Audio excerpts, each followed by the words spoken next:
porque a identidade visual, né, ela é de suma importância para qualquer negócio.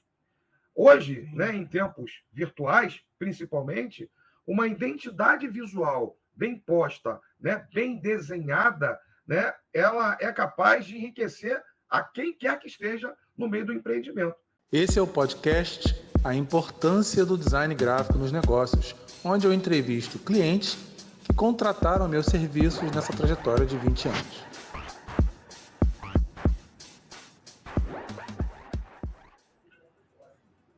Hoje, eu e você teremos a honra de conversar com um profissional cuja trajetória é muito rica e diversificada. Sua paixão pela música e pelo samba o levou a integrar a ala de compositores da Estação Primeira de Mangueira, não é pouca coisa não, onde participa das disputas de samba enredo desde 2012.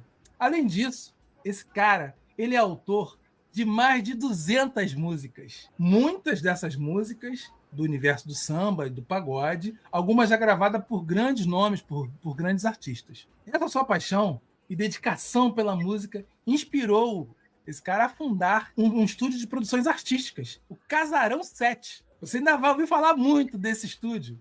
Ele é focado na produção e na gestão de músicos e artistas, especialmente para aqueles que estão do cenário ali do samba, do pagode, que é o universo que ele está mergulhado. Ele possui também um projeto em andamento de grande importância para os sambistas. Eu achei esse projeto assim sensacional, porque esse projeto foi quando eu o conheci como cliente e é um projeto muito altruísta. É uma associação sem fins lucrativos que tem como propósito oferecer suporte aos compositores de escolas de samba. Um projeto que reflete o seu compromisso com a valorização da cultura popular brasileira e, acima de tudo, um compromisso com a valorização do artista, do ser humano.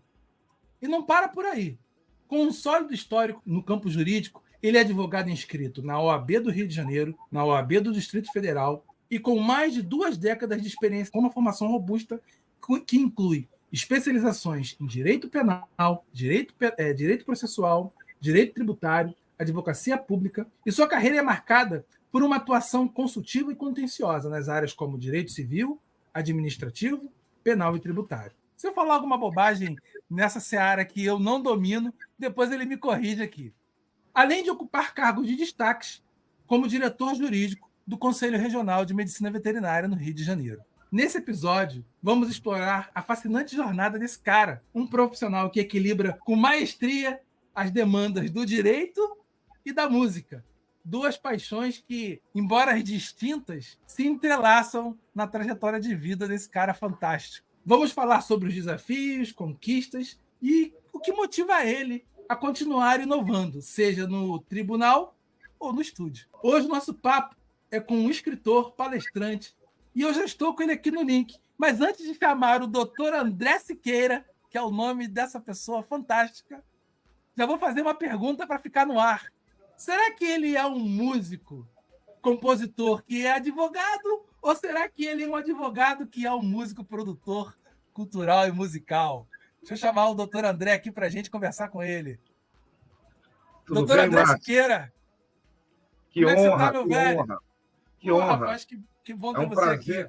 É um prazer imenso aí estar conversando com você, é um prazer imenso estar participando desse seu podcast, né? E é um prazer imenso, né, bater papo com você, né? Não é só no meio virtual que a gente conversa, a gente tem a oportunidade de conversar pessoalmente. Enfim, eu estou aqui para soltar o verbo. Depois de uma apresentação, digamos assim, avassaladora, né, feita por você. Apenas fatos, apenas a verdade. O que me resta é apenas soltar o verbo e interagir com o seu público, que eu tenho certeza que vai ser um bate-papo aí bem produtivo e bastante enriquecedor. Muito obrigado por você ter aceitado o convite. A gente já estava tentando alinhar uma data no meio da correria da vida, né? A gente já tem umas 3 semanas que a gente está conversando sobre isso, né? Tentando alinhar isso, mais ou menos. E estou feliz por você estar aqui. Vamos. Já vou deixar aqui. Você é um advogado que é músico ou é um músico que é advogado? Fala pra gente. Isso não chega a ser uma polêmica, mas é uma realidade, né? Na verdade, eu sou um advogado artista e um artista advogado, porque eu não consigo dissociar uma coisa da outra, né? as duas questões caminham na minha veia, né? De maneira incessante, de maneira contundente. Enfim, eu sou um advogado que gosto da arte, né? E sou um cara que faz arte, né? Amando também a advocacia. Então, essas duas questões aí, essas duas vertentes se entrelaçam, né? E dominam toda a minha essência, não tem jeito. Cara, isso é sensacional, né? Porque o brasileiro tem essa virtude, né, cara? E eu vejo muito isso na sua personalidade, eu vejo muito isso em você. Às vezes você tá na quadra de samba, daqui a pouco tá de terno e gravata, daqui a pouco... Cara, isso é fantástico, porque... É verdade. Quem acessa as minhas redes sociais, né? Aqueles que têm o costume de me acompanhar, né, no âmbito profissional, e às vezes se depara lá com fotografias dentro de escola de samba, em roda de samba e pagode, eles devem pensar assim, pô, mas o doutor André gosta também de samba e pagode. Eu não gosto, não, eu amo, né, o samba e pagode. Na verdade, eu amo música, né?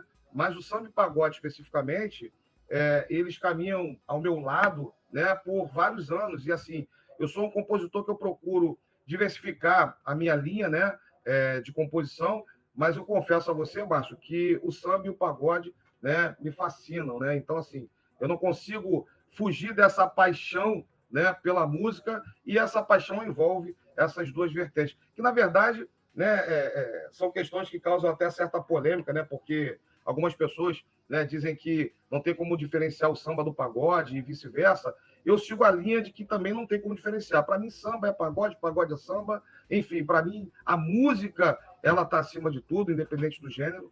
E é isso, a gente tem que fazer aquilo que a gente gosta, aquilo que a gente ama. E é nessa toada que eu prefiro seguir, né? Fazendo valer o que me acalma, fazendo valer o que me faz bem. E a música, ela, pelo menos para mim, ela é um alento, ela é um calmante, né? Ela faz com que as pessoas que estejam estressadas deixem de estar, né? Sim. Pelo menos, de acordo com a maioria das pessoas que eu converso, a música tem esse efeito e em mim não podia ser diferente, né? Então, eu procuro enxergar na música, né, uma válvula de escape, né, para uma vida tão estressante, porque, Márcio, a vida de um advogado, né, que lida diariamente, né, com o direito alheio, né, você atua em nome próprio, mas lidando com o direito alheio. Então, consequentemente, esse trabalho ele acaba sendo estressante, né? É até algo natural o estresse. Então, se você, enquanto advogado, ou né, profissional de qualquer outra área que traga um comprometimento profundo, como é o caso da advocacia, você acaba não vivendo. Então, eu procuro viver paralelamente à minha profissão, que por mais que seja prazerosa, por mais que seja algo, né, que é o pilar da minha vida, digamos assim, eu procuro, né, por outro lado, me divertir dentro da música. Eu não vivo de música, né, mas eu vivo para a música, porque eu, enquanto compositor que sou, né, e eu digo que sou compositor na essência, porque a minha primeira música eu compus aos 12 anos de idade, né? Então, assim, isso sempre caminhou comigo também. Eu procuro ver na composição essa válvula de escape, né, para uma vida tão estressante como é a nossa, né? Então, você tem esse registro dessa primeira música? Tenho. Assim, foi até uma música... E essa música tá no YouTube? Tá no YouTube? Não tá no YouTube, não. Na verdade, eu tenho um registro dela de maneira bem precária, né? Porque como foi uma música composta há muitos anos, né? Não preciso revelar a minha idade, mas para vocês entenderem, eu compus essa música aos 12 anos de idade, então tem bastante tempo, né? Mas, assim, é uma música atemporal, porque eu costumo falar muito de amor nas músicas que eu componho, né? Eu sigo o lado, né, romântico da coisa, apesar de ser um compositor bem diversificado, né? Até no mundo gospel eu tenho composição, né?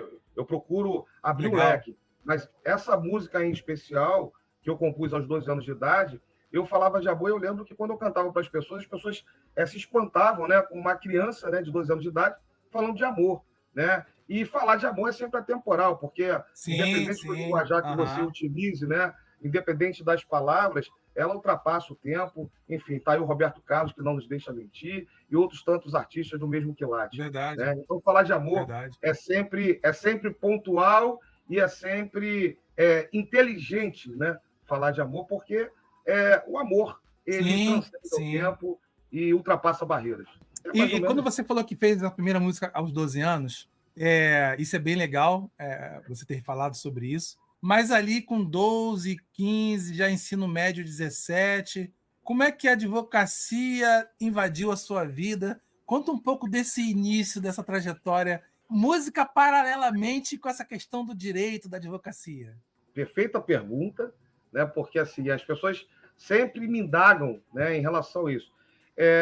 O direito, na verdade, entrou na minha vida muito por influência da minha mãe, minha maior inspiração, né, meu melhor espelho, porque ela se formou em direito, não pôde exercer advocacia porque ela sempre atuou como funcionária pública do Estado do Rio de Janeiro, aqui no Tribunal de Justiça, e havia um impedimento, né, para o exercício da advocacia, como de fato ainda há. Então, ela não pôde exercer advocacia. Mas, ao vê-la estudar e, por vezes, acompanhá-la, né, nas salas de aula, aquilo foi tomando conta assim, de mim de tal maneira que eu nunca precisei fazer teste vocacional para chegar à conclusão de que eu seria advogado. Então, o direito ele dominou a minha vida muito que naturalmente. A paixão pelas leis, pelas normas, né, a vontade de pleitear algo em prol de alguém, do jargão jurídico que a gente chama de postular, né? Porque o que o advogado faz nada mais é do que postular, né, em nome próprio, né, direito de terceiros, ou o próprio direito, que o advogado ele pode atuar em causa própria também.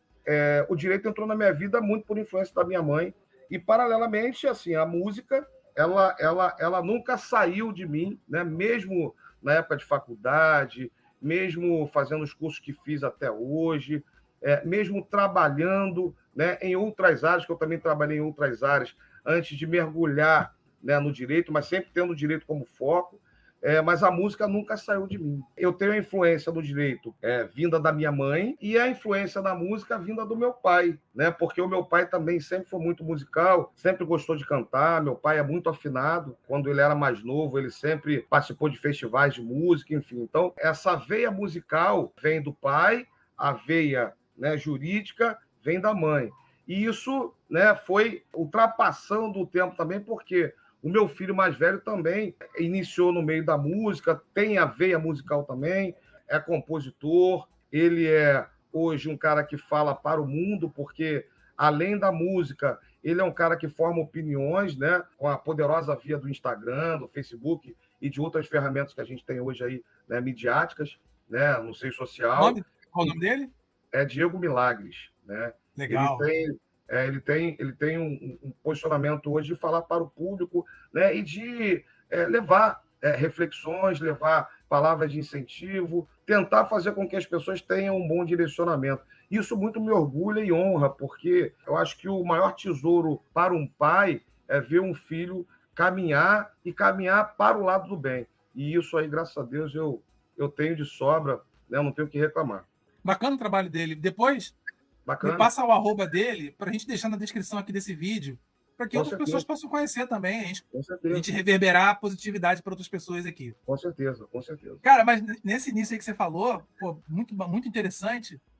Não rolou aquela... Porque quando a gente é muito novo, não sei se isso aconteceu contigo, né? A gente fica na dúvida, é isso ou aquilo? A gente... Não rolou isso contigo, não, cara? De ficar... Música é mais maneiro. Pô, mas... Sim. Pô, mas... Assim, não rola aí? Não rolou isso? Essa dúvida? Na verdade, eu assim, sinceramente, eu nunca tive essa dúvida, porque eu sempre consegui fazer uma reflexão sobre o que me traria um futuro concreto e o que me traria um futuro incerto. Por mais que eu idolatre a música também, a gente sabe, né, quem vive na música... É verdade. Eu vivo na música também, conheço vários músicos. A música, infelizmente, ela não consegue abrigar todos de maneira plena, de modo que a pessoa possa honrar os seus compromissos, pagar as suas contas, né? Obviamente que tem pessoas que saem da caixinha, mas o natural é que as pessoas tenham uma trajetória árdua, né, para ter uma certa... Um lugar ao sol. Um lugar ao sol dentro da música. Eu digo dentro do meio artístico, né? O meio artístico, sim. Ele acaba sendo até um tanto... Isso rola, é verdade. Exatamente, a gente vê uma série de pessoas aí com talento, né, com incrível, raro talento, e que não tem oportunidade. O sol nasce para todo mundo, mas não é todo mundo que consegue absorver o calor do sol. Essa questão de você não ter uma coisa certa, né? Eu sempre pensei isso, falei, eu tenho que ter um lado B, né? Porque assim, eu com 12 anos de idade, eu ainda não vivenciava o direito, mas eu sabia que o direito estaria caminhando ao lado da minha vida. Eu nunca pensei em viver da música exatamente por isso, por presenciar pessoas lutando e passando dificuldades, né? Então, eu sempre pus na minha cabeça, eu preciso ter uma válvula de escape, eu preciso ter uma linha paralela para que eu possa bem viver, para que eu possa sustentar as minhas necessidades, honrar as minhas obrigações, e a música, infelizmente, ela não permite a todos que assim seja, né? Infelizmente. Então, eu nunca tive essa dúvida, por mais que eu tenha me aventurado, né, em vários pontos da música, né? Por que eu digo me aventurado em vários pontos da música? Porque eu esqueci de dizer que eu tive grupos de pagode aqui no Rio de Janeiro, né? Eu fui vocalista de 2 grupos de pagode. Olha só. Qual o nome? Mania de Sambar e Cor do Pecado. Grupo antigo, anos 90, né? Era um grupo que a gente fundou, que legal, né, cara. Com amigos de infância, né? Com meu primo, Washington, que depois vai assistir esse podcast, com um grande amigo, hoje já falecido, infelizmente, que era o baterista, né? Amigo de infância, Marcos, né? Inclusive, ele é pai do Thiago Mac, que é um rapper bastante conhecido no meio dessa garotada. E assim a gente atuava, né? Tocava em barzinhos, né? Tocava em festinhas, festa de 15 anos, enfim. A gente ia para as festinhas de rua, que lá em São Cristóvão, né? De onde eu venho, né? Na essência, a gente sempre teve muitas festinhas de rua, então a gente sempre procurou tocar nessas festinhas. E no ano de 95, com aquela febre do funk, em que todos queriam se transformar em MCs, né? Sim. Na época de MC Dinho Doca, MCs Dani Tafarel, Willy Duda, MC Neném e companhia, eu me aventurei também no funk. Né?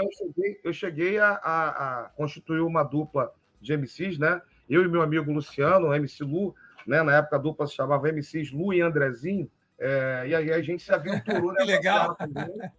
Então, assim, para você ter uma noção, e o público que nos assiste também, das minhas aventuras, das minhas andanças na música, né? Então, quem me vê assim, de na terno e música, gravata, não imagina que eu andei em diversas comunidades cantando rap, o rap de antigamente, né?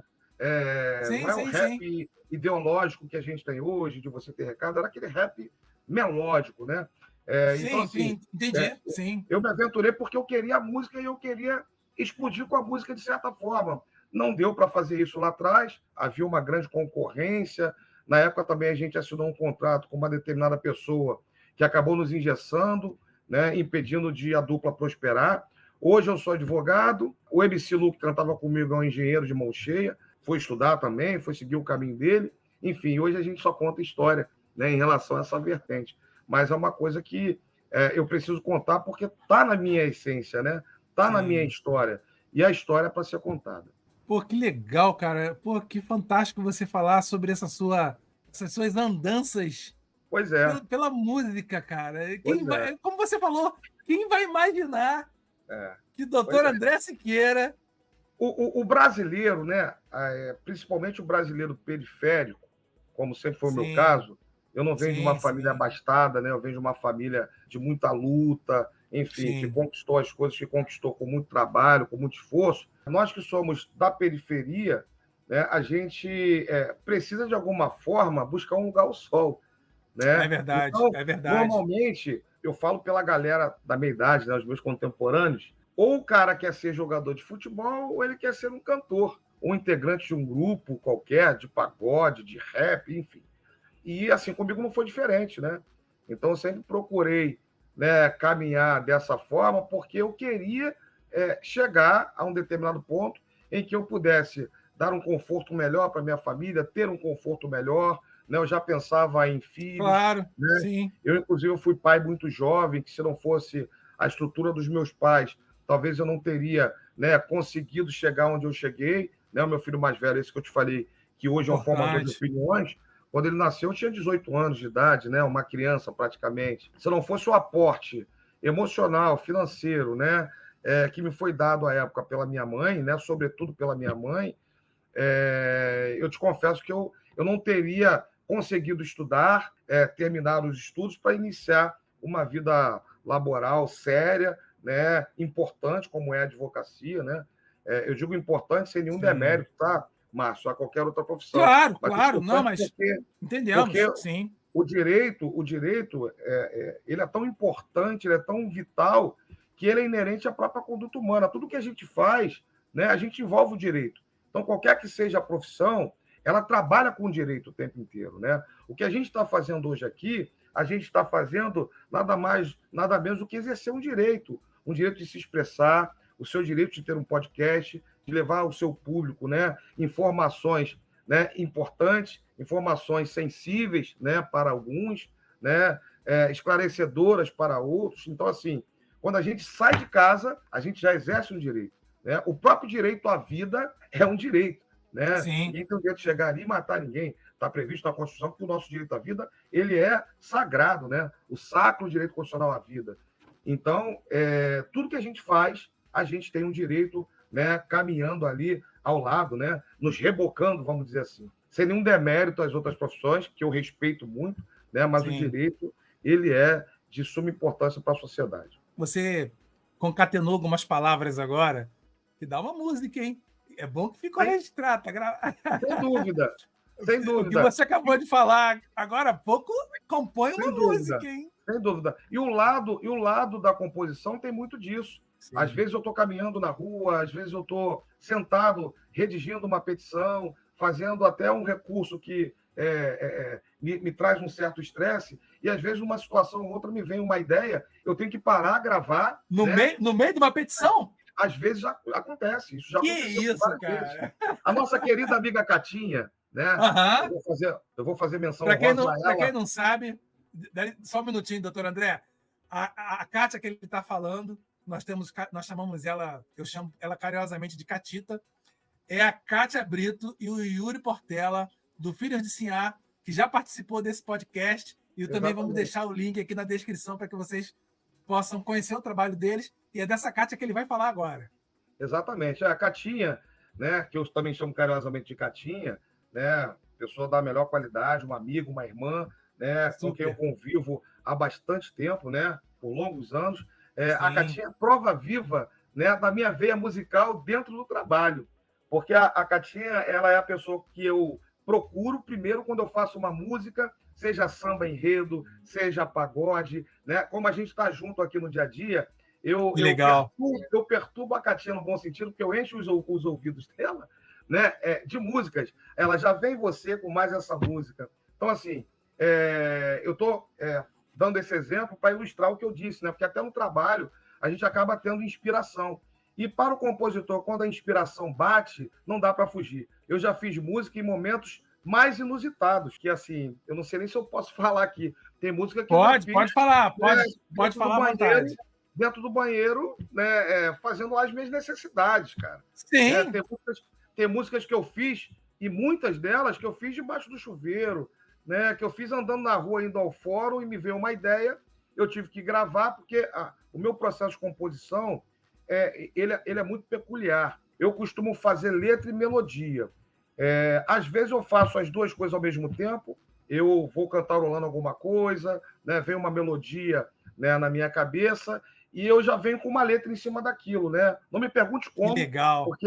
Porque eu não sou um músico que toca nada de harmonia, eu sempre toquei alguma coisa de percussão, tenho percepção musical, mas assim, a harmonia eu não toco nada, mas eu consigo fazer melodias, né? Eu não sei se por força mediúnica ou do além, mas o fato é que eu consigo trabalhar a melodia e a letra. E às vezes eu vou na rua fazer qualquer coisa, ou estou aqui parado, como se eu estivesse aqui conversando com você, e vem uma melodia. E aí eu gravo, né? E aí eu trabalho uma letra, depois eu aprimoro aquele tema, obviamente, para que eu possa dar continuidade ao processo de criação.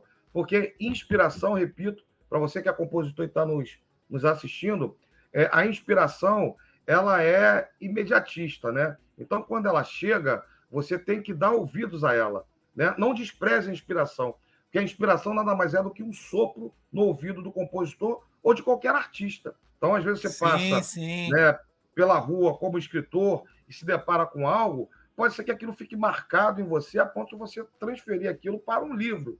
E na música não é diferente. Então, o meu processo de criação ele é dessa forma. Eu trabalho com uma melodia, qualquer que seja a inspiração, depois trabalho a letra, né, mais aprofundada, mas no primeiro momento eu trabalho as duas coisas, letra e melodia. Nem que seja para eu colocar uma letra que não tenha nada a ver naquela melodia, só para eu não perder o fio da meada daquela música que... Para não perder aquele sopro.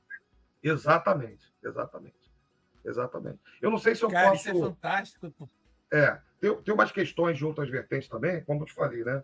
Eu escrevo música, né, para várias vertentes. Eu tenho forró, eu tenho música gospel, eu tenho música religiosa, mas esse não é o fórum para a gente, né, falar de determinadas questões, né? Mas, assim, como eu falei, a inspiração, ela não escolhe tempo ou lugar e não escolhe vertente, né? Então, assim, eu não sei se por algum dom, né, de outro plano, né, ou que vem de outro plano, ou que sopram nos meus ouvidos alguma coisa, o fato é que o meu processo é sempre assim, ó, no rompante, né? Inclusive essa é uma questão que eu não sei se eu posso falar agora ou depois, é sobre a música Filhos de Sinhá, né? Feita especialmente lá para o projeto. A gente conversou sobre isso, citamos o seu nome, a Kátia e o Yuri. Eu acompanhei, citaram, eu vi. Né? E aí eu perguntei no podcast com a Kátia sobre como é que foi esse processo. Aí o Yuri falou que a Kátia e o Yuri falaram que você teve, que vem de... Eu até perguntei assim, como é que foi? Foi de prima, né? Porque tem esse jargão, esse linguajar de prima, de primeira, né? Uhum. Aí o Yuri me falando, o Yuri e a Kátia me relatando que não, foi de primeira. Depois fez só um pequeno ajuste ali e foi. Eu falei, cara, eu vou ter que trocar essa ideia com o André para saber como é que foi esse processo. Eu acho isso fantástico, cara. Eu acho isso fantástico. A história dessa música aí é bem interessante, viu? Conta pra gente. Na verdade, por conversar muito com a Catinha sobre vários projetos, né, no meio artístico, né, no meio musical, certa vez ela me contou sobre o projeto dela, que, aliás, é um projeto brilhante, né? É um projeto inovador, é um projeto que dá espaço para o músico, né, qualquer que seja o músico, né, porque essa ideia de criar uma roda de samba itinerante, né, é fantástico, né, porque a cada edição você tem um músico novo, a cada edição você tem a possibilidade desses músicos fazerem um network, né, interagirem, né, com outros colegas da música e assim buscar espaço, né? Então, assim, a ideia, né, desse projeto, ela é sobretudo, Márcio, eu não sei se eu já cheguei a dizer isso para a Kátia, mas eu quero deixar externado aqui, ele é sobretudo, né, público e social. Esse projeto ele é de interesse público e social. Por quê? Porque a gente não encontra, né, qualquer roda de samba que faça isso, né? Quando você possibilita que aquele que é expressivo, aquele que não é tão expressivo assim, ou aquele que é muito expressivo, participe de uma roda de samba de forma igualitária, né? Sem haver distinção, né? Sem aquilatar quem é o midiático, quem não é o midiático, só essa ideia, para mim, já merece um prêmio. Então, quando ela me contou isso, e me contou a história, né, do projeto, né, desde o seu nascedouro, né, me pediu para falar lá do Quilombo do Grotão, me pediu para falar do padroeiro, né, do projeto, enfim. E aí, essa música, na verdade, nasceu dentro do avião, Márcio. Né, nós estávamos indo para Brasília, né, eu, Kátia e alguns colaboradores, né, do Conselho de Medicina Veterinária, onde trabalhamos. Né, e dentro do avião, a Kátia me contou algumas histórias. E aí, dentro do avião, eu já fiz o refrão. Né? Que legal. Porque filho de Sinhá é algo muito forte, né? O músico é o filho da Sinhá, que é a grande mãe que os abraça. Né? Então, aquilo ali ficou na minha cabeça. Ela estava numa poltrona com uma colega nossa que estava, à época, indo nessa viagem também, e eu estava, né, numa outra fileira, né, com o nosso querido amigo Sérgio Emerick.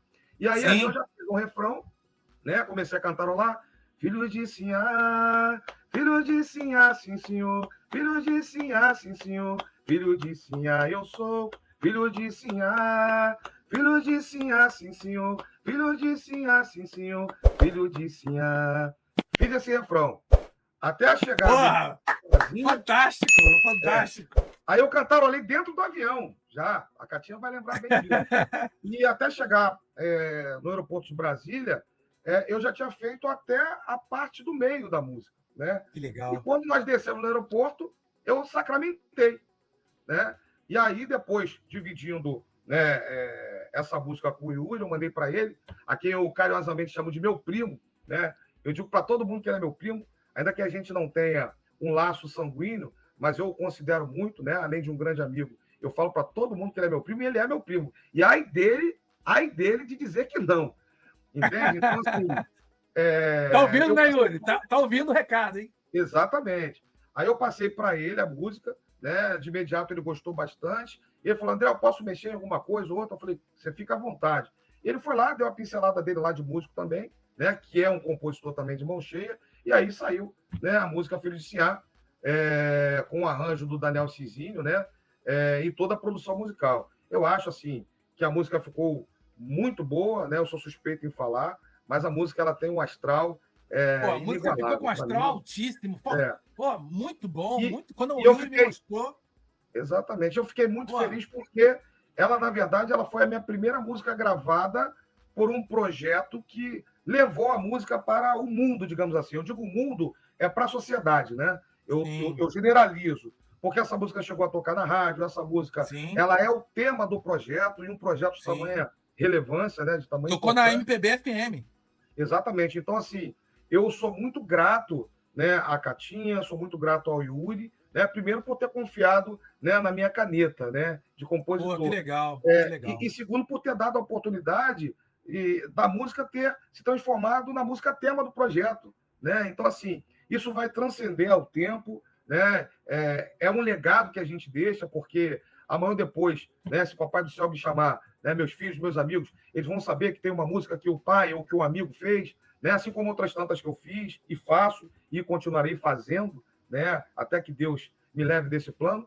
Mas, assim, eu sou muito grato ao projeto, né? Inclusive, eu tenho planos de tatuar a imagem que você criou brilhantemente, né, daquela bonequinha lá, Filho de Siá. Eu tenho plano de tatuar no meu corpo aquela imagem, porque é uma imagem com a qual eu me identifico e é uma imagem que eu quero levar para o resto da minha vida, exatamente para me reportar a essa oportunidade que me foi dada.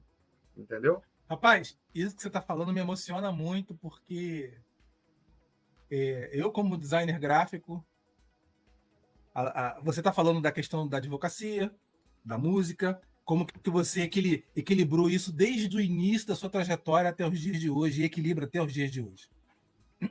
E com desenhista, não é muito diferente, porque é a relação da arte, né? A arte na nossa vida. Sem dúvida. E a arte, só complementando o que você estava falando, André, posso chamar de André ou doutor André? O que você prefere? Escreve, André, nós somos amigos. Esqueça o formalismo. Aqui o bate-papo é informal. Por mais que tenhamos falado lá no início sobre o direito, mas aqui é informalidade total. É você, você e você. Fica à vontade. Então, André, obrigado pela abertura. Quando eu estava ali também no início, eu acho que todo artista passa por esse dilema, né? O dilema da decisão. Viver do dom, viver daquilo do chamado, que como se diz popularmente, ou procurar uma profissão dita tradicional, né? Digamos assim. E isso também aconteceu comigo, e eu acredito que aconteça com muitas pessoas que têm um chamado artístico. E esse chamado artístico, a gente sabe que é plural. Tem a dança, tem a música, tem o teatro e por aí vai. Né? Artes plásticas, enfim. E no desenho, comigo também aconteceu isso, porque eu estava ali na minha adolescência, desenhando, para expressar a minha arte, eu cheguei a pichar paredes, sabe, no anfã, de colocar um desenho na parede. Eu estava ali transgredindo um patrimônio, sabia que era errado, mas a vontade de fazer, de externar uma arte era maior do que a consciência do certo e do errado, nos meus 14, 13 anos de idade, sabe? Sim. E aí, vários amigos dessa ocasião, 2 eu tenho contato até hoje, que nós fomos esses garotos ali de 13, 14, que já pichamos muro no passado, hoje são designers fantásticos. Ou seja, a gente meio que não correu do chamado. Eu cheguei a correr do chamado, eu cheguei a me formar em biologia. Muitas pessoas nem sabem disso, porque eu não toco nesse assunto, porque não sou biólogo. Eu sou formado em biologia, cheguei a trabalhar em laboratório de análises clínicas e um laboratório chamado Anticorpos, que é um laboratório de centro imunológico. Enfim, que era a minha especialização em imunologia. Mas isso ficou no passado, porque quando eu me formei e eu fiquei trancado dentro de um laboratório aquilo ali, para mim, ali eu falei, cara, eu não posso ficar aqui dentro o resto da minha vida, sabe? Ali eu tomei a decisão, não. Aí foi quando eu voltei e fui terminar os meus estudos na área do desenho. E eu já tinha começado a estudar desenho no Senac, né? Professor Rezende, fantástico. Aí depois eu fiz muitos cursos de desenho técnico no Senac, desenho de arquitetura, desenho de propaganda, enfim. Cara, não vou precisar a quantidade de cursos que eu fiz, porque foram muitos. Desenho de estamparia, desenho de arquitetura, desenho de propaganda, desenho de serigrafia, desenho, várias técnicas relacionadas ao desenho artístico no humano, enfim, paisagem morta. E aí, a partir daí, você foi fazendo 17 anos, 18 anos, e aí, conforme você estava colocando agora na sua fala, muito bem colocada, você começa a perceber que a vida tem algumas responsabilidades. E aí foi aí que eu fui trabalhar com informática, dei aula de informática, e fui fazer faculdade de biologia na sequência. Só depois da biologia já terminada e já trabalhando, eu falei, não vai dar. E aí eu voltei a estudar, ainda trabalhando, voltei a estudar. Aí fui estudar na SPM, no Rio de Janeiro, aí no Ouvidor, na Escola Superior de Propaganda e Marketing. Uhum. Tive um professor fantástico, alguns professores, mas um muito marcante, né, Paulo Castro, que abriu minha e dos meus colegas ali, a visão de como viver do design. Ou seja, alinhar o design ao negócio, digamos assim. E aí eu tomei a decisão, quando eu já ia abrir loja, fui ter loja, enfim, isso é outro papo.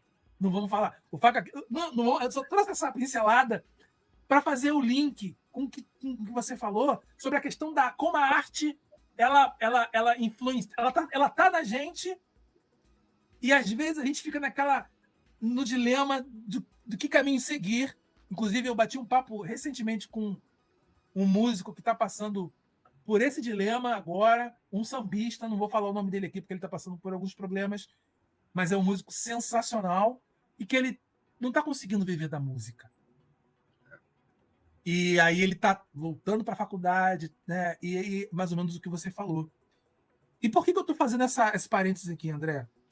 Porque eu tenho alguns alunos que sabem desenhar muito bem, eu tenho alguns alunos que têm o talento, continuam estudando, fazendo a questão técnica, mas esses alunos, esses meus mentorados, é onde eu ensino como transformar essa habilidade em negócio. Né? Inclusive, vai ter um workshop agora, dia 26 de setembro, para quem estiver vendo esse podcast aqui.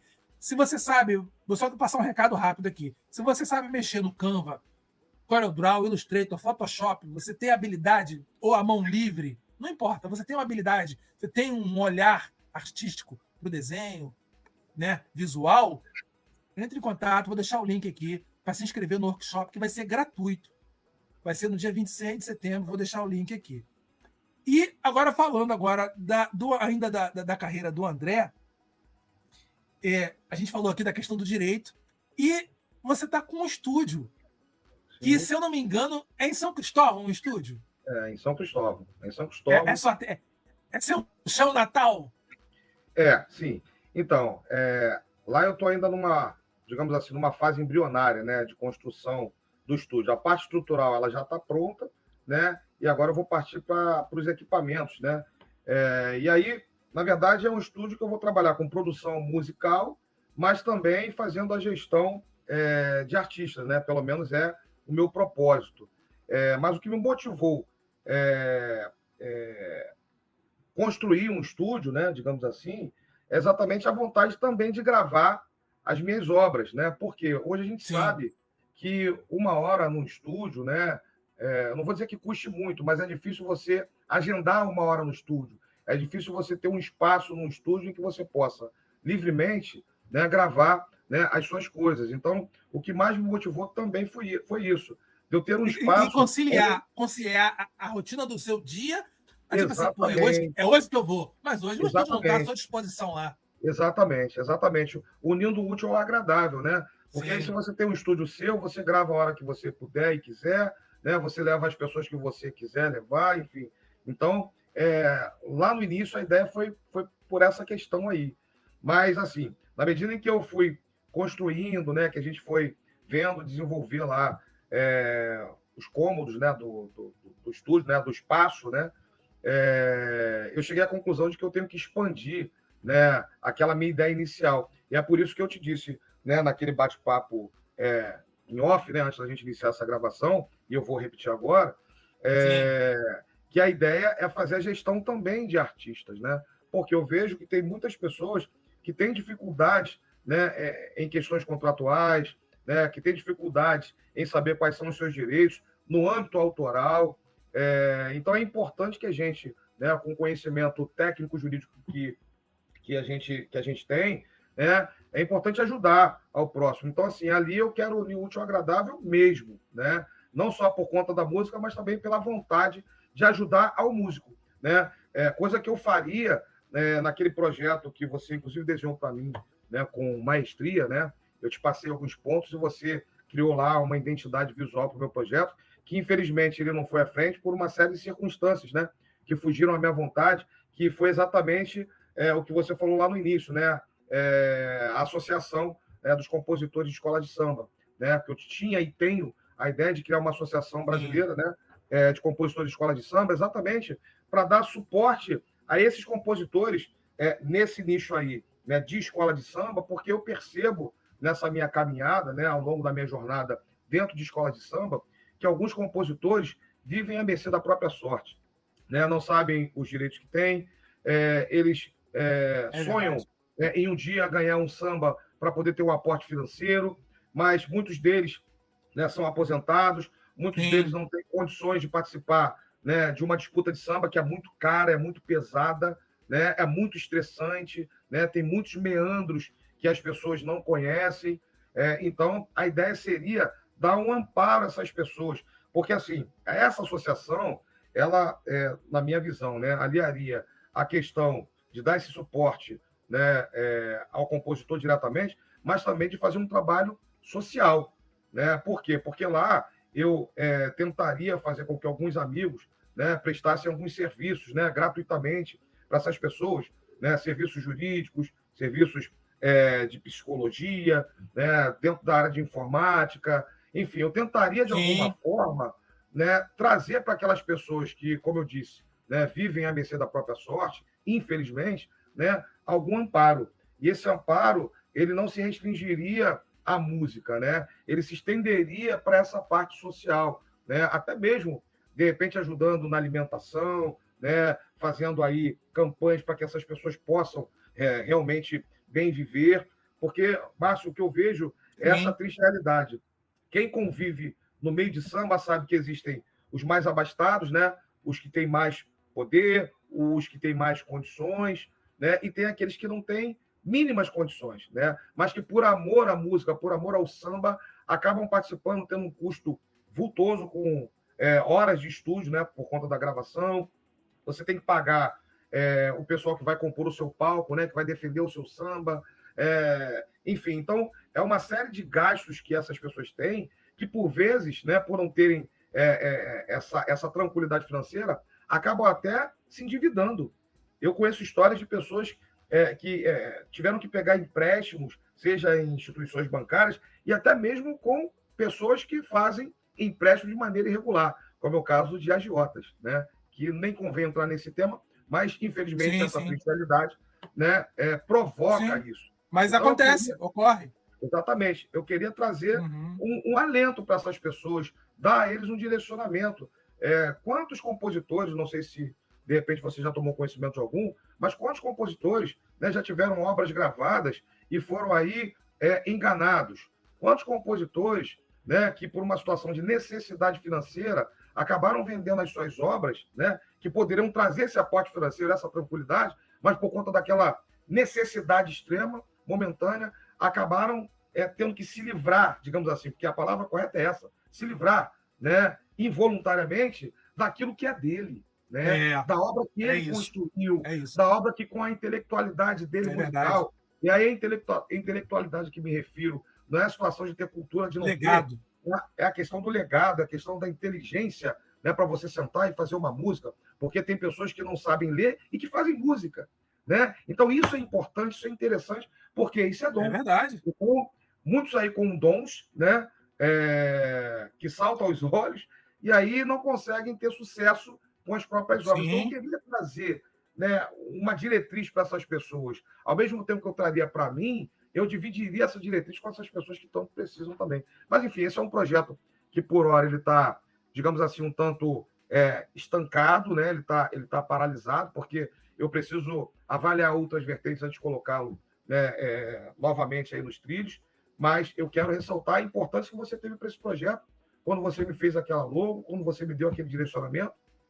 E, assim, Obrigado. eu estou falando isso exatamente para exaltar o seu talento e externar, acima de tudo, a sua percepção artística. Porque a identidade visual, né, ela é de suma importância para qualquer negócio. Hoje, né, em tempos virtuais, principalmente, uma identidade visual bem posta, né, bem desenhada, né, ela é capaz de enriquecer a quem quer que esteja no meio do empreendimento. Né? Eu acabei de citar que tem compositores, né, tem pessoas de outras vertentes que não sabem ler. Infelizmente, a gente ainda tem no nosso país, né, ainda que baixo, um índice de analfabetismo. Né? Então, assim, a imagem, ela suplanta também isso. Né? Além de associar aquele produto, aquele serviço, aquele bem, né, ao que está sendo oferecido à sociedade, a imagem, ela hoje eu enxergo como algo imprescindível. Né? Se você não tem uma identidade visual, né, em tempos virtuais, eu me arrisco a dizer que você está morto, enquanto empreendedor, enquanto empresário. Né? E isso você faz com maestria, cara. De verdade. Eu falei dessa boneca, né, do projeto Filho de Sinhá. Eu não quero tatuar apenas pela gratidão, também, mas é porque é uma imagem que, de verdade, ela me fascina. Você conseguiu reproduzir numa imagem simples, numa imagem singela, né, tudo que representa o projeto maravilhoso aí, Filho de Sinhá. Então, assim, hoje você olha para aquela bonequinha, você associa aquela bonequinha ao projeto. Então, assim, parabéns para você. Eu rendo-lhe aqui as minhas sinceras homenagens. Obrigado, cara. Pelo seu talento. Muito obrigado, muito obrigado. Me sinto honrado pelas suas palavras. Não, eu acolho as suas palavras com muita gratidão mesmo, percebo a sua verdade na sua fala. E, pô, esse papo de tatuar na pele, cara, isso é muito forte, velho. Saca? O Yuri tatuou. Eu tive já a oportunidade de ter essa emoção algumas vezes, de ter feito um logotipo, um desenho, porque um logotipo é um desenho. Então, aquele garoto que desenhava com 14 anos, né? Márcio lá, que todo mundo chamava de Marcinho naquela época, Márcio Negão para alguns amigos que quando eu fui escoteiro, e aí a gente estudou, blá, blá, blá, e hoje o mesmo desenho, só que hoje, né, de cunho profissional, que é o que eu ensino na minha mentoria, como transformar aquele simples desenho em algo profissional. E hoje eu tenho a honra, cara, de, eu não sei se são, deixa eu ver, Yuri, o Pedro Ivo, você falou que vai tatuar, o Rômulo, o Alex Borges, tem mais duas pessoas que eu não estou lembrando agora aqui, que pegaram um logotipo, um desenho, uma marca que eu fiz, ou um desenho mesmo, desenho, e tatuaram na pele, cara. Aí depois que a pessoa fez, me mostrou aqui, Márcio, o desenho que você fez, eu botei aqui, porque eu amei. Porra, a pessoa, sabe, isso para mim, a pessoa talvez não saiba, porque na época eu fiquei meio paralisado, fiquei parado assim, mas por dentro da minha cabeça eu falei, caramba, ao mesmo tempo que é uma honra, é uma responsabilidade, porque ali transmite uma imagem, transmite uma mensagem, subliminar ou não, mas transmite, né? Sem dúvida. E eu fico muito honrado pelas suas palavras, André. Muito honrado mesmo, cara.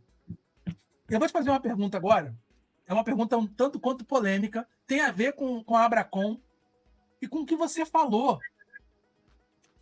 Com o cenário de compositor que não conseguiu ascender, não conseguiu fazer um colchão financeiro, digamos assim, né? No termo do termo das finanças, não conseguiu fazer ali seu PGBL, sua aposentadoria, em termos mais técnicos, né? Privada.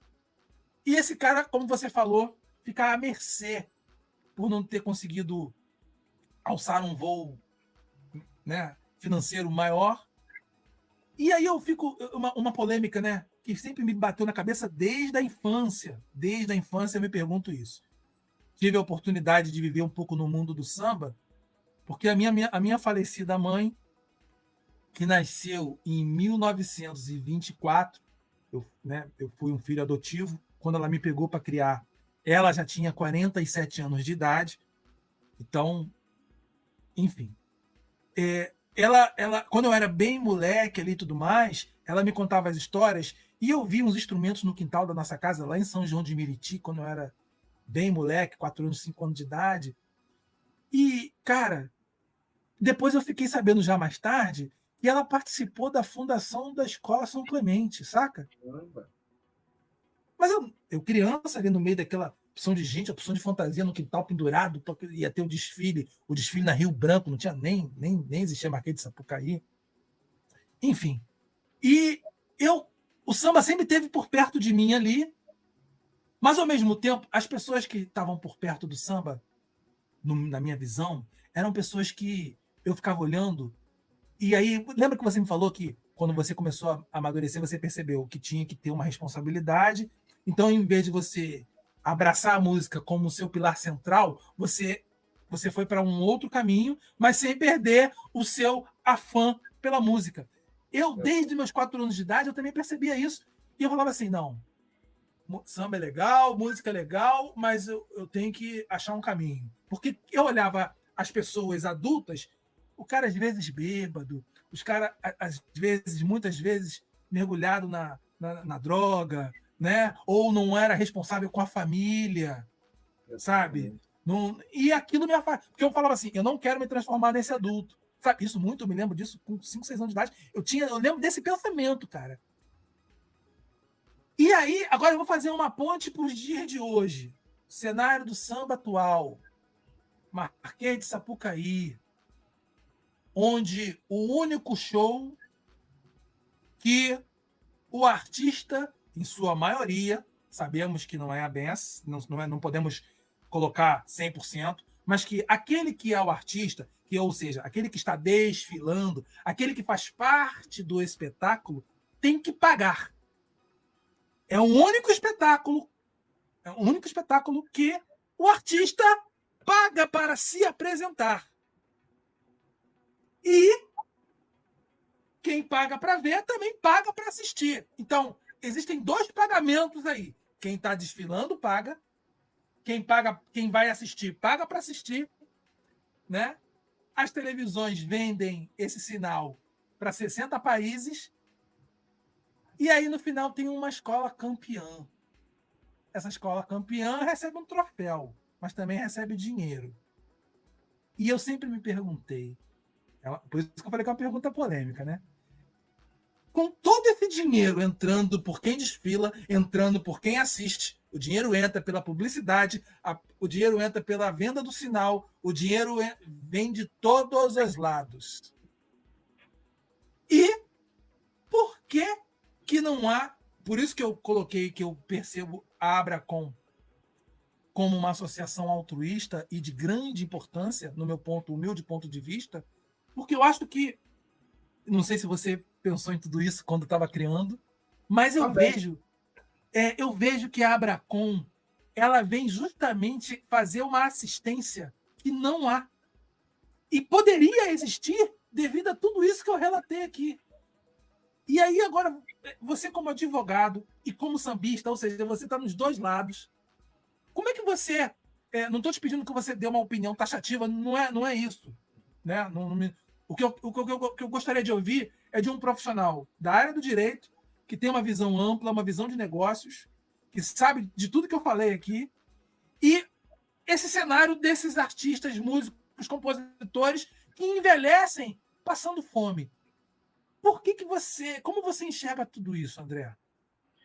Então, Márcio, assim, é de fato uma pergunta polêmica, é um tema polêmico, porque assim, cada escola, né, tem a sua maneira de gerir, né, a sua instituição.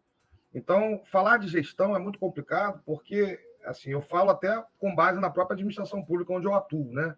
É difícil você falar de forma absoluta, né, sobre gestão, né? Porque isso envolve pessoas, isso envolve o momento, isso envolve o aporte financeiro que aquela instituição tenha, né? Mas o que eu posso te dizer em relação a essa questão, que é de fato de cunho polêmico, é que o artista principal, né, desse grande espetáculo, né, ele passou a ser visto como peça secundária.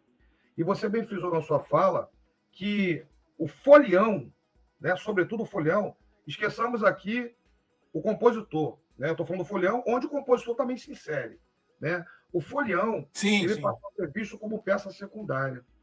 O folião, que é a válvula mestra, que é a mola mestra, né, do grande espetáculo, ele passou a ser visto como figura secundária. Então, essa reflexão que eu gostaria que os gestores tivessem. Tem escolas, né, que valorizam, né, de forma até significativa, né, os integrantes da agremiação, mas tem outras que não, né, tem outras que não tanto. Enfim, eu acho que deveria haver, de fato, um olhar mais, digamos assim, mais fraterno, né, para essas pessoas, porque muitas delas, de verdade, passam fome para estar ali, se endividam para comprar uma fantasia, estão presentes aos ensaios, né, qualquer que seja o segmento da escola. Então, o olhar para essas pessoas, pelo menos no meu modo de entender, ele tem que ser, acima de tudo, fraterno. Eu não posso ter nessas pessoas, né, um braço importante por mera conveniência. Eu tenho que ter nessas pessoas um braço importante em tempo integral. Eu tenho que enxergá-las dessa forma aí, full time. Eu não posso correr, né? E o carnaval, como ele movimenta muita coisa, né? Ele gera renda, ele gera emprego, né? Falando do Rio de Janeiro, que é uma cidade turística, né? E o carnaval é o que embeleza, né, esse turismo, né, numa determinada época do ano, porque atrai pessoas do mundo inteiro, né? Faz com que o setor hoteleiro, né, se aqueça, faz com que total, isso aí. Faz com que pessoas que não tinham emprego que tenham, ainda que momentaneamente, né? Então, é um espetáculo que traz, na sua maioria, né, que traz o bem. Eu ainda consigo enxergar dessa forma. O grande problema é quem administra esse espetáculo. E aí, quando eu falo quem, eu não estou me direcionando a uma pessoa, né? São várias pessoas, várias entidades e jurídicas, né? Então, eu não posso aqui apontar A ou B. O que eu quero dizer é, se houver um olhar mais fraterno para quem, de fato, faz o espetáculo acontecer, né? Eu acho que boa parte dos problemas em relação a isso que você colocou, de repente o folião ter que pagar para desfilar, ter que pagar por uma fantasia, porque tem as alas que realmente são alas comerciais, né? Sim, exatamente. Isso aqui, e aí as fantasias são, né, luxuosíssimas, né? Você tem um custo para produzi-las, então até entendo que realmente deva haver ali uma comercialização. Mas em outros segmentos, pode ser que a escola, né, consiga avaliar melhor e conceder fantasias gratuitamente, como acontece na minha escola, acontece em outras escolas. Então, assim, o problema é que até aquele que paga numa determinada ala comercial, às vezes se endivida para estar ali, né? Não é apenas para aparecer naquele momento, mas é por amor à escola, por amor àquela cultura, por amor àquele espetáculo. Então, assim, é difícil, de qualquer forma, é difícil a gente penetrar na mente das pessoas, né? Mas, assim, o dia em que olharem com de forma fraterna para essas pessoas, né? E entenderem que realmente, sem essas pessoas, sendo elas humildes ou não, o espetáculo não acontece, né? Vou fazer uma analogia ao samba, né? Total. Eu não quero colocar o samba como pilar, né, de um espetáculo como é o carnaval. Mas sem samba não existe carnaval, não existe desfile. Então, eu faço essa comparação exatamente para chamar a reflexão as pessoas que, às vezes, não valorizam esses compositores. Né? Eu estou falando muito da figura do compositor por ser também um compositor, né? Mas a minha realidade é uma, a realidade de outros, né? Se difere da minha, né? E assim sucessivamente. Então, assim, o compositor ele precisa ser acolhido, ou melhor, visto como compositor, como uma peça importante para aquele espetáculo. Né? Eu disse, o folião, de um modo geral, né, é o ator principal, né, desse belo filme. Mas o compositor que integra, né, a figura do folião também, ele precisa ser Sim, tratado de uma forma em que ele possa se sentir importante, mas que ele seja tratado com importância. E o que eu vejo hoje em várias agremiações, em vários lugares, é que o compositor é deixado de lado. Né? sim.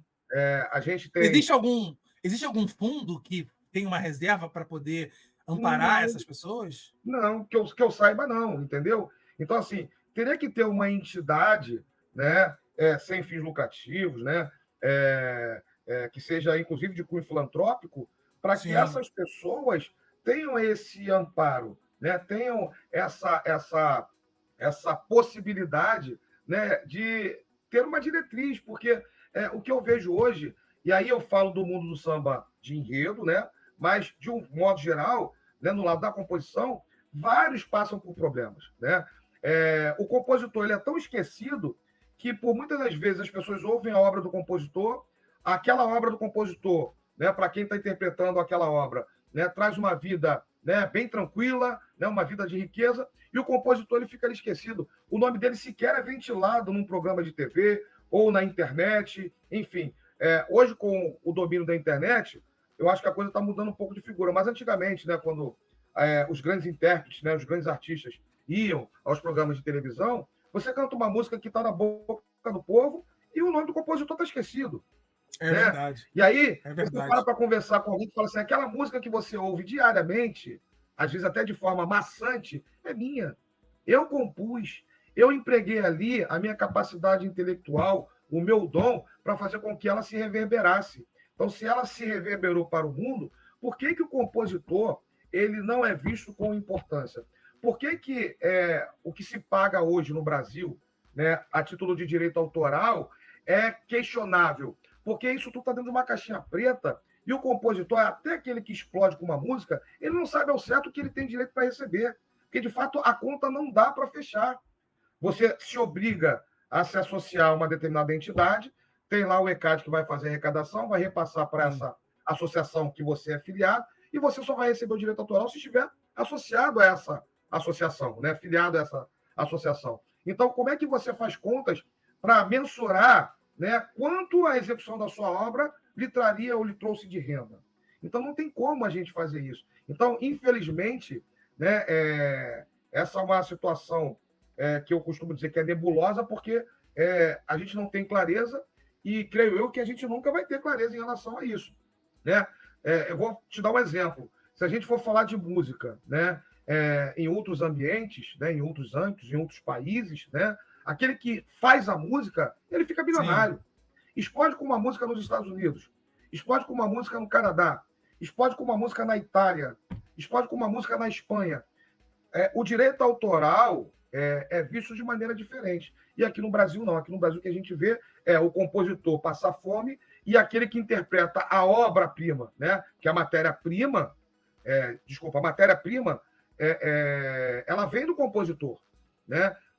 Pode ser que o intérprete tenha também o dom de compor, como nós temos vários Sim, belíssimos sim. intérpretes, É verdade. belíssimos compositores, né? Mas, na maioria das vezes, a gente vê um compositor que está no anonimato, passando dificuldade, e o intérprete daquela matéria-prima, que é uma obra-prima, senão não chegaria ao Sim. sucesso, né? Desfrutando do que há de melhor. Né? Então, assim, eu acho que se houvesse um controle maior, né, de repasse, de direito autoral, se houvesse mais transparência, né, eu acho que o compositor ele não ficaria à mercê da própria sorte.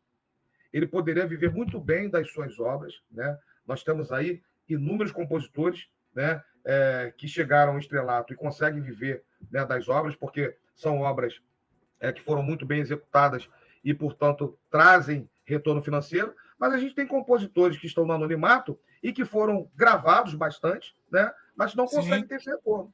Né? É verdade. Então, assim, é preciso olhar com mais carinho, né, para essas pessoas.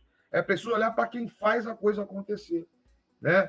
Nesse ponto, eu tiro o chapéu para o nosso querido Zeca Pagodinho, né, que mesmo sendo um compositor de mão cheia, independente da longa estrada que ele percorre, né, ele sempre procurou dar oportunidades, né, a compositores, né, Sim, que estão total, total, chegando, a total. compositores que realmente apresentam para ele uma obra em que ele entenda, essa obra eu vou gravar porque ela é boa, não somente para te ajudar, mas ele consegue chegar o lado do compositor, entendeu? Então a pessoa acaba tendo a oportunidade. Então, se todos os artistas fizessem isso, hoje o que eu mais vejo são artistas, né, de nome e que compõem também, né, gravando músicas só de um seleto grupo. Tudo bem que música é afinidade, música é sensibilidade. Você não vai atirar para todos os lados. Mas não custa nada você ouvir, né, a obra de alguém que esteja no anonimato.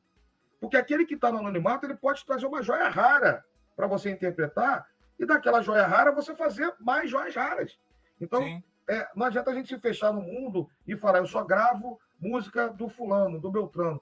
Eu tenho que ter uma visão mais periférica, entende? Em relação a isso, porque se eu não expandir essa minha visão, eu fico naquele mundo, né? Eu vou gravar música só daquele seleto grupo e inevitavelmente lá na frente essas músicas ficarão não cairão no gosto do público, porque é natural que, se você grava música do mesmo compositor, dos mesmos compositores, que aqueles compositores sigam uma linha melódica, uma linha de letra específica. Então, você acaba identificando, né, na obra daquelas pessoas que você tem o costume de gravar, né, aquilo. Então, assim, a música ela é mais ampla do que isso, ela é mais valiosa do que isso. Então, gente, aquele que é artista aí que porventura esteja nos assistindo, né, olhem com mais carinho para o compositor, deem oportunidades a quem esteja começando, porque no meio da composição não existe melhor compositor ou o compositor bom ou ruim, digamos assim, né? Cada um compõe dentro daquilo que entende, né, para compor e compõe de acordo com a sua essência, né?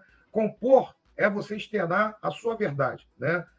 Em relação à música, eu enxergo dessa forma. Quando você compõe, você externa, né, na forma de música, o que você entende como verdade. Então, eu não tenho como mensurar ou julgar a verdade de cada um. Cada um tem a sua, cada um tem o seu talento, né? Cada um tem o seu entendimento. Então, o ideal é dar oportunidade para todos. Pô, fantástico. E aproveitando, complementando o que você falou, muito bem colocado isso aí. Sabe dizer se existe algum projeto de lei que ampare o compositor? Principalmente, falando do cenário do samba, né? Tipo, dentro dessa macroeconomia do universo do samba, quando eu digo do samba, eu tô falando especificamente aqui, fevereiro lá, tô falando Marquês de Sapucaí, tô falando Carnaval, né? Que é onde está o grande ganho de capital. Sabe dizer se tem alguma lei de incentivo ou algum projeto de lei em andamento que ampare um fundo, sei lá, alguma coisa nesse sentido? Sabe dizer se tem alguma coisa tramitando ou se alguém já tentou colocar isso? Eu te confesso que eu não tenho conhecimento em relação a isso, né? Especificamente para compositores, né? Nós temos lei de incentivo, né, em vários pontos artísticos, né? Mas especificamente para o compositor, né, me perdoa aí se houver algum projeto de lei, alguma lei nesse sentido, eu confesso a você que nesse momento eu não tenho como te afirmar se existe ou não.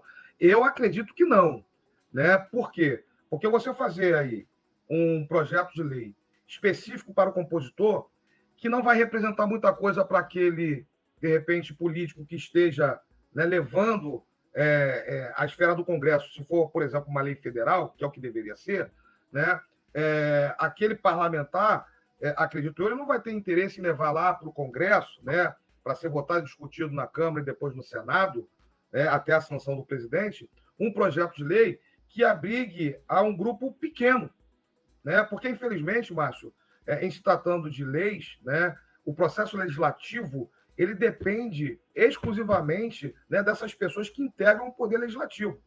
E hoje, né, e aí eu posso falar com propriedade, nós temos aí uma infinidade de leis no país, né, muitas delas, né, ficam adormecidas porque, por mais que prevejam direitos e deveres, elas não são executadas, pelo menos não como deveriam ser, né? E aí você depende, para aprovar um projeto de lei, de interesses, né? Infelizmente, o interesse voltado à proteção do compositor, especificamente falando, né, eu não vejo como algo vantajoso, né, para um político, né, lá na frente conseguir, por exemplo, obter votos a ponto dele se eleger ou se manter naquele mandato, né, para o qual ele foi eleito.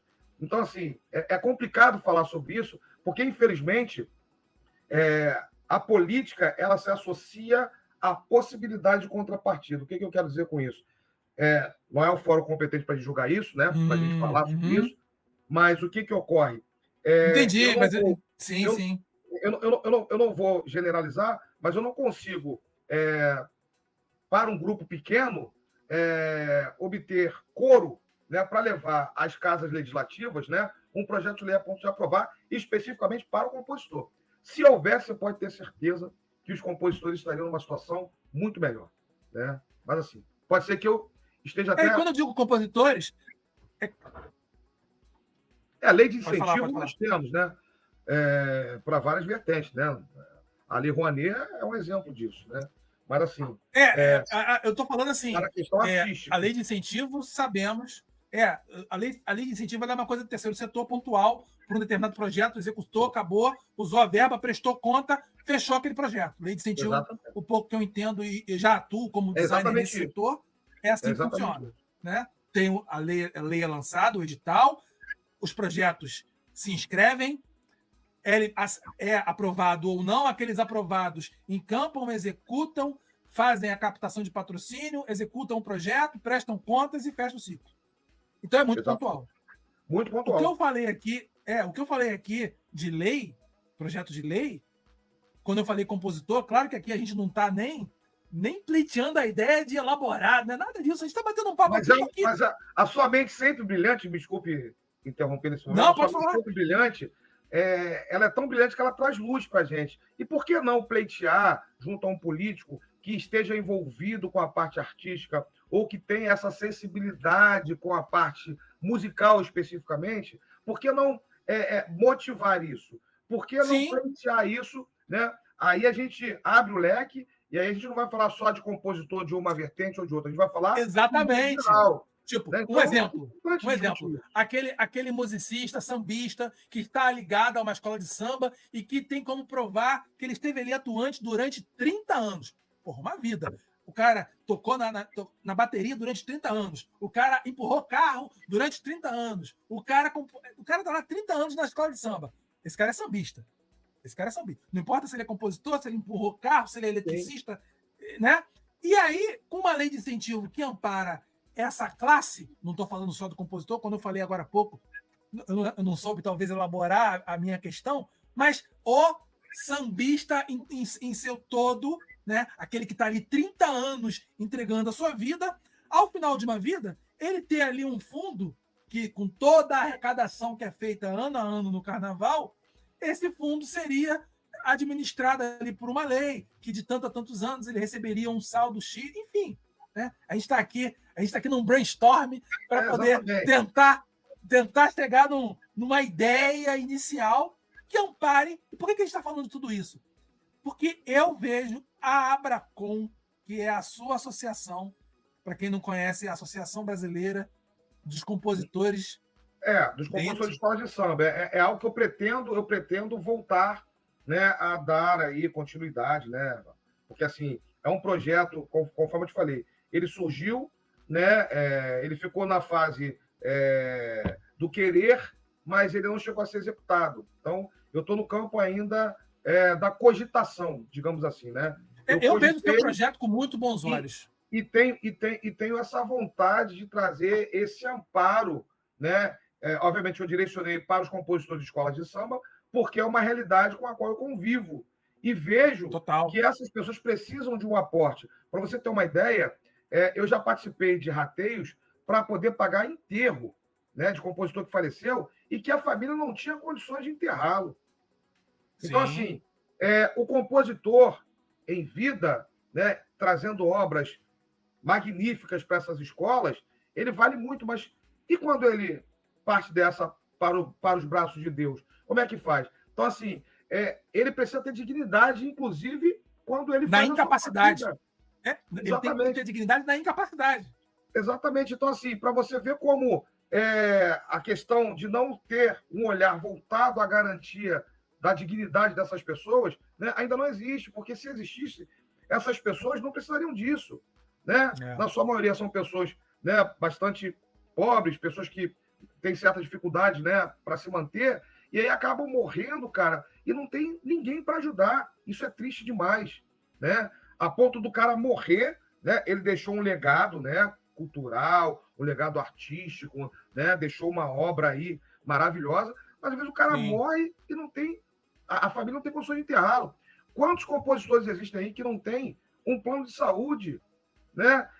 Que não conseguem atendimento nos hospitais públicos, e assim, pessoas idosas, né? Eu não sei se você sabe, Márcio, mas na maioria das alas aí de compositores, né? Não só aqui do Rio de Janeiro, mas de São Paulo e de outros estados, a gente tem muitos idosos, pessoas que têm uma vida dentro daquela escola, pessoas com 75, 80 anos, 80 e tantos anos, e assim, eles não têm um amparo para nada, né? Então, a ideia seria principalmente fazer esse trabalho aí, né, de cunho social, né, de amparo, né, de albergar essas pessoas, né, nessa ideia. Que a ideia é exatamente essa, né? A associação que eu penso, né, dar uma direção, digamos assim, que ela já está criada, mas a associação ela atuaria com esse viés, né, com esse intuito, né, de dar essa ajuda. Então, assim, não há interesse lucrativo, não há interesse de fazer receita, né, de forma alguma. Pelo contrário, né, o trabalho seria um trabalho de formiguinha, né, visando apenas o bem-estar dessas pessoas, né, que tanto precisam e que vivem lá, né, sem ter, às vezes, o norte. Né? Eles ficam lá à espera, né, de ganhar um samba enredo, às vezes, né, até para mudar de vida, até para comprar uma casinha pequena que seja. Mas aí vem as disputas, né, que se tornou uma situação um pouco distante, né, dessas pessoas, por conta dos altos custos, né, e aí eles não conseguem encaminhar. Né? E aqueles que conseguem, né, fazendo das tripas coração, né, para conseguir alguma coisa, acabam se endividando, e aí depois tem o samba cortado, mas a dívida ela existe. Então você não tem um avanço com a sua obra, o teu sonho ele é ceifado ali naquele momento, mas a dívida, a obrigação vai permanecer, e aí você faz como? Né? Então, para alguns, inclusive, bate até o desespero, a ponto de pegar dinheiro emprestado com várias pessoas, enfim.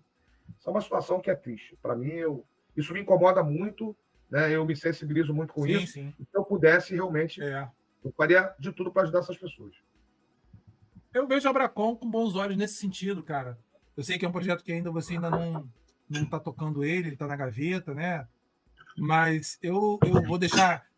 O Abracon tem rede social? Tem alguma coisa nesse sentido? Não, ainda não, porque como eu dei uma estancada nesse projeto para abraçar o projeto do estúdio, né?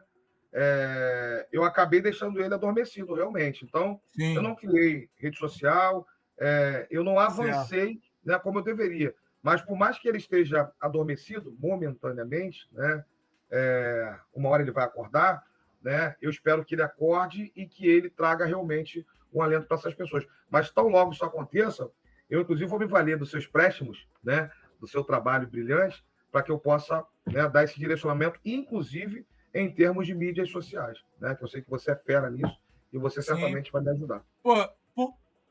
Pode contar comigo. Porque, inclusive, por que eu perguntei se tem rede social da Abracon? Porque quem estiver ouvindo esse podcast, o sambista, compositor, músico, né? A classe artística, poxa, vou deixar o @ do André Siqueira aqui. Podemos deixar o seu contato, claro, André? Para quem quiser colaborar com o projeto, quem quiser conhecer, apesar do projeto não estar na atividade, entre em contato com o André, vê como que você pode ajudar. De repente você tem uma ideia, de repente você tem alguma coisa que você possa colaborar com esse propósito. E quando a gente traz mais pessoas com o mesmo intuito, as coisas acabam reverberando de forma positiva. Então, vou deixar aqui o pedir para botar o seu @ André, na descrição desse vídeo, para que quem tiver interesse em saber como funciona, como pode ajudar de alguma forma, entre em contato contigo. Perfeito. Tá bom? E você quer deixar o @ também do seu escritório, do teu escritório de advocacia, para quem quiser uma consultoria, deixar aqui para uma orientação jurídica? Não sei se isso aí foge às normas. Isso foge um pouquinho, porque, na verdade, eu estou com um projeto paralelo à minha atuação no Conselho, né? Eu estou dentro da administração pública, né? Eu atuo, né, para uma autarquia federal, como é o caso do Conselho Municipal Veterinário. Mas, paralelamente ao meu trabalho no Conselho, né, eu hoje integro e sou sócio fundador de um escritório de advocacia com sede em Brasília e capilaridade em todo o território nacional. Mas sim. Essa questão ela foi criada há pouquíssimo tempo, tá? E a gente ainda está em fase de organização, né, da estrutura, né, desse escritório, porque o meu trabalho, principalmente, né, basicamente, é dentro do Conselho de Medicina Veterinária, né, onde eu atuo por tanto tempo, né? Sim. Mas a advocacia, né, paralela à advocacia pública, né, a advocacia privada, ela vai caminhar comigo também. Eu vou, né, prestar alguns trabalhos a esse escritório, do qual eu sou sócio fundador também. Somos em 12, né? Esse escritório, a ideia de se fundar esse escritório saiu de um bate-papo também informal, bem informal, né? Entre uma dose de uísque e outra, entre uma golada de chopp e outra, né? Com amigos advogados que integram um sistema também do Conselho Federal de Medicina Veterinária e do Conselho Regional de Medicina Veterinária. E aí a gente chegou à conclusão de que a gente poderia unir forças, né? E criar um escritório, obviamente, não para advogar a favor ou contra o sistema, a administração pública que nos remunera, mas para praticar advocacia de maneira ampla, de maneira independente, enfim, obviamente sem ter nenhum impedimento, viu, gente? É importante frisar isso, sem que haja nenhum impedimento com as minhas atribuições dentro do Conselho, né? Inclusive a própria OAB era bastante vigilante nesse sentido, então não há como você atuar, né, nem a favor, isso no âmbito particular, né, nem a favor nem contra a administração pública que te remunera. No meu caso, quem me remunera é a administração pública. Então, tudo é feito com lisura, tudo é feito com transparência. Enfim, seria mais um braço, né, de trabalho para mim. Afinal de contas, a gente precisa trabalhar e trabalhar. Verdade, então, verdade. O que aparecer, né, na vida, né, desde que seja de maneira idônea, legítima, né, e que possa me fazer empreender, Márcio, eu estou abraçando.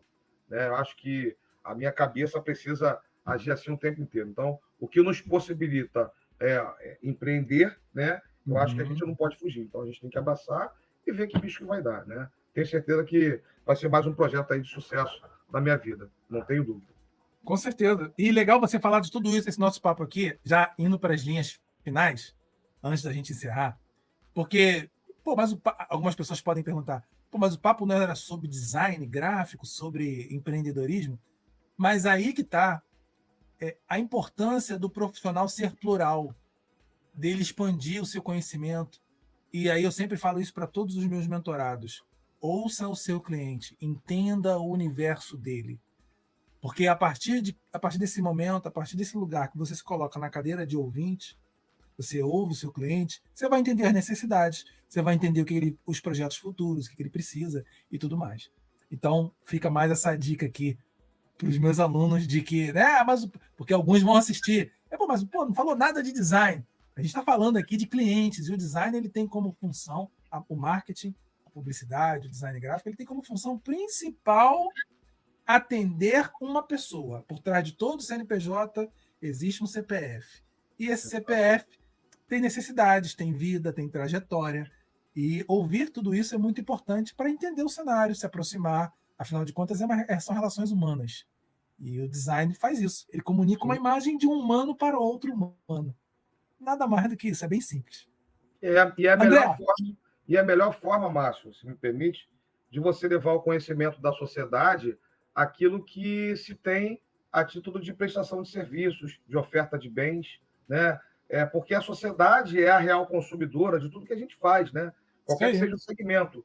Então, assim, o design gráfico é um braço, a advocacia é outro braço, a economia é outro braço, a história é outro braço, a contabilidade é outro braço. Então, tudo se coliga, né? Então, o design gráfico, por exemplo, se a gente for pensar, conforme eu falei lá mais anteriormente, na identidade visual, né, do empreendimento, né, qualquer que seja ele, né, hoje a gente não fala em empreendimento sem uma identidade visual, né? Eu não consigo enxergar um empreendimento sem identidade visual.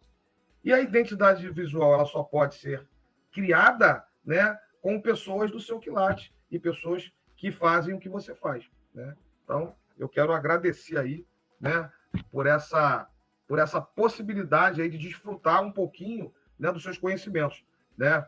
Já desfrutei em relação à questão da Abracom, que lá atrás eu pedi para você desenhar. Né? Desfrutarei muito mais em outras situações. Eu tive a oportunidade. No escritório também. Essa oportunidade que você me deu foi fantástica, cara.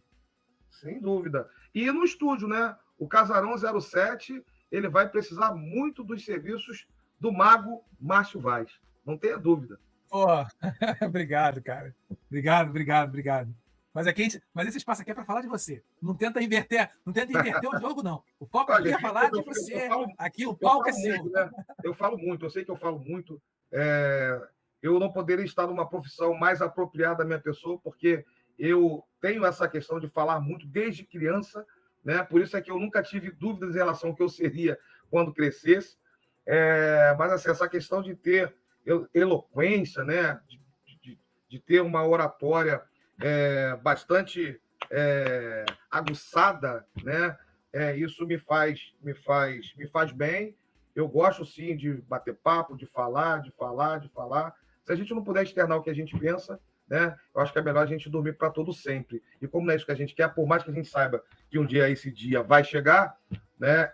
Eu gosto de conversar. E um bom papo é sempre prazeroso, é sempre maravilhoso bater papo com quem nos entende, né? É sempre importante você levar para outras pessoas, né? Aquilo que você tem de melhor, né? Aquilo que você possa dividir, né? Então, assim, e o caminho da internet hoje nos possibilita isso, né? Você, no aconchego do teu estúdio, eu, felizmente, né? Ou infelizmente, né? Pelo avançar da hora, ainda estou aqui no meu âmbito de trabalho, né? Mas eu saio daqui todos os dias nesse horário, né? Adoro trabalhar, eu mergulho no trabalho, enfim, então a internet nos possibilita isso. Então, por que não utilizá-la, né? Como você vem fazendo de maneira tão significativa, né? Levando aos seus seguidores, aos seus espectadores, às pessoas que acompanham o seu trabalho, né? Aquilo que você tem de melhor, né? Então, eu tenho que render homenagens a você sempre, porque se você consegue fazer isso, né, com a benevolência, né, e com a ideia de levar o conhecimento do próximo, aquilo que você tem de melhor, né, certamente Deus está te olhando e você está fazendo um trabalho maravilhoso aí em prol dessas pessoas. Obrigado, André. Obrigado pelas palavras. E, para a gente já ir para o encerramento, eu vou te fazer uma pergunta que eu sempre gosto de provocar no final do nosso papo, que é o seguinte. Se tivesse que estampar numa camiseta uma frase, umas palavras, para que todo mundo pudesse ver uma frase de incentivo, uma frase altruísta, uma frase empreendedora, enfim. Qual frase seria essa que você colocaria numa camisa para usar e que os seus filhos vão ver? Aquela pessoa que precisa ler aquilo, puxa, aquela frase que eu vi na camisa daquele cara me levantou, acendeu a minha luz.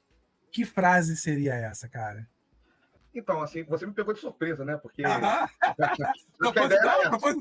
Proposital. Eu não consigo ser, né, tão curto assim nas colocações, né? A frase de um compositor. Então, eu vou te falar uma frase que eu coloquei numa música, né, que eu compus há pouco tempo, né? Que retrata exatamente o que eu penso sobre a vida. Tem uma parte da música que eu digo que no turbilhão de horrores, revista-se de amores e recomece para o fim, né? No momento em que você tem aí uma dificuldade, qualquer que seja ela, né? Por isso é que eu me refiro ao turbilhão de horrores, né? Revista-se de amores, né? Lá no início eu disse que o amor, ele abranda a tudo, né? Falar de amor na música é tudo para mim, né? Então, quando você está diante de uma dificuldade e você combate essa dificuldade com amores, né? Você está recomeçando para um novo fim.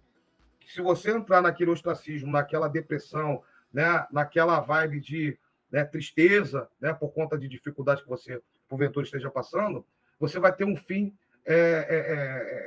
ruim, né? Digamos assim. Agora, se você enfrenta dessa forma, com amor, certamente, aquele fim que está se desenhando, né? Você consegue recomeçar e construir um outro fim, né? Até parafraseando de forma indireta ao que o saudoso Chico Xavier, né, sempre pregou, né? Então, essa frase que eu deixo: no turbilhão de horrores, revista-se de amores e recomece para o fim.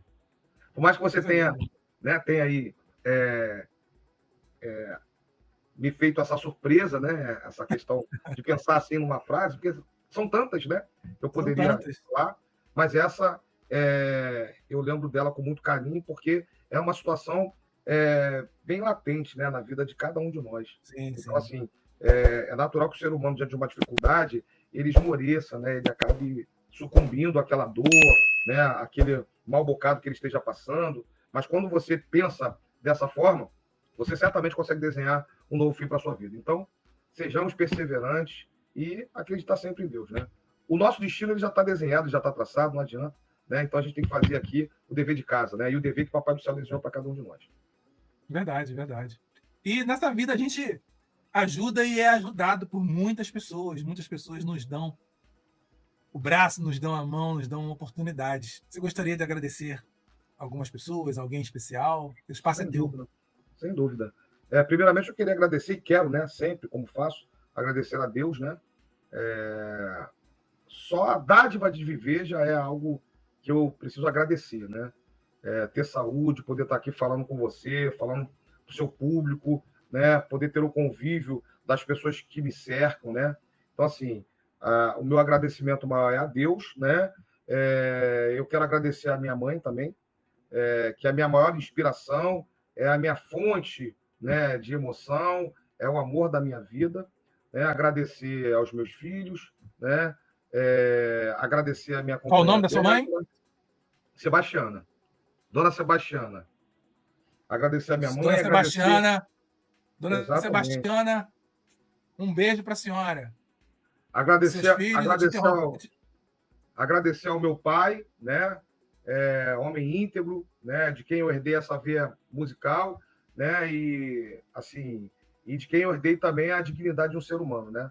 É até difícil falar do meu pai e da minha mãe, porque isso realmente me emociona, porque por mais que tenham enfrentado dificuldades na vida, sempre se mantiveram na vida reta, né? Na vida idônea e na vida de trabalho. Então, eles são espelhos para qualquer um. Conforme eu falei, agradecer aí aos meus filhos, agradecer a minha companheira Débora, agradecer aos meus irmãos, enfim. E agradecer aos meus diletos amigos, né? Aos meus prezados amigos, onde você se inclui, né? Eu te tenho como um grande amigo, né? Então, assim, os meus A agradecimentos, recíproca é né, verdadeira. vão para essas pessoas, né? E para o Pai Maior. André, quero muito te agradecer pelo seu tempo, pela pessoa transparente e reta que você sempre se posicionou quando a gente precisa de você, você se coloca. Muito obrigado por você ter reservado um tempo da sua correria, do seu dia, da sua vida, porque o mais precioso que nós temos é o nosso tempo, que não volta mais atrás. E você ter dedicado aqui, quanto tempo nós estamos aqui? 1h40, aproximadamente, 1h43 minutos aqui nesse Podia papo ficar aqui bacana. 4 horas.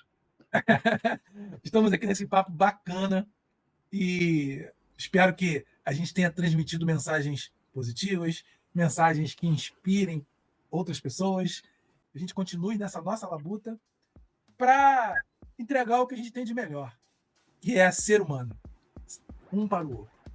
Independente das profissões, independente da questão financeira, que a gente possa entregar um pouco da gente para o outro, para que isso possa colaborar de alguma forma. Quer deixar mais alguma mensagem? Quer falar mais alguma coisa? É contigo. Querido, eu quero mais uma vez te agradecer, mas assim, só pedir que as pessoas que te acompanham, né, que te assistem aí, né, e torcem pelo teu trabalho, né, que nos queiram bem, porque certamente nós queremos a todas elas, né? Então, é basicamente isso.